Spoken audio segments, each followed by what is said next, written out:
Kapag ang isang lalaki ay mahinahon, malambing magsalita, at palaging magalang, may respeto, dito nagsisimulang gumaling ang iyong nerbiyos o kaba.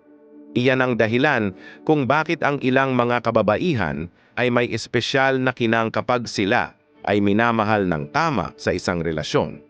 Hindi lamang ito tungkol sa pag-ibig, kundi pati na rin sa emosyonal na seguridad. Ang mensaheng ito ay nagtuturo sa atin ng halaga ng emosyonal na seguridad sa isang relasyon.